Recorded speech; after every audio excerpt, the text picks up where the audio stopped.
Hundreds of people work here to produce clothes that carry those labels. Tonight in our Buy Ohio First report, Barbara Meek shows us around the place where fine men's suits are made. This is the person behind the Inspector 17 tag, a tag buyers find in the pocket of many suits made here in one of Cleveland's oldest garment factories. This facility on West 53rd Street between Lorraine and Clark is the home of Joseph and Feiss, maker of tailored clothing for men since 1841. The company has gone through many changes since then, but none as drastic as those initiated by the company's newest owner, Hugo Boss of Germany.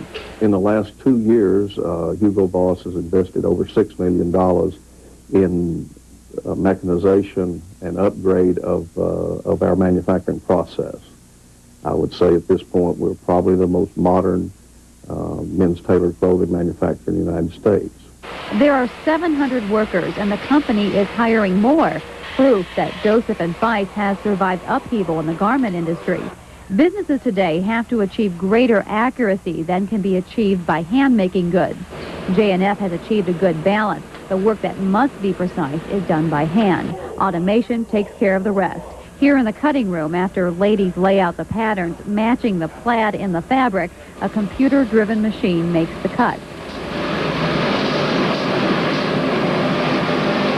After cutting, the suit coat heads over to the sewing area. It's an assembly line type operation with sewing machines programmed by their operators, supplemented by hand-done finishing work.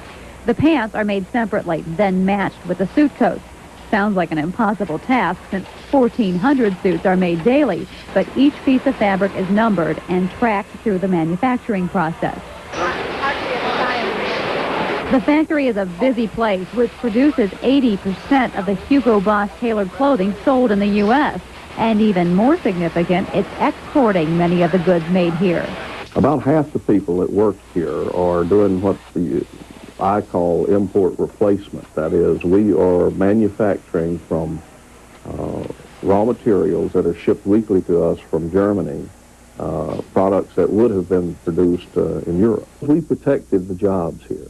I'm Barbara Meek for the 10 o'clock news.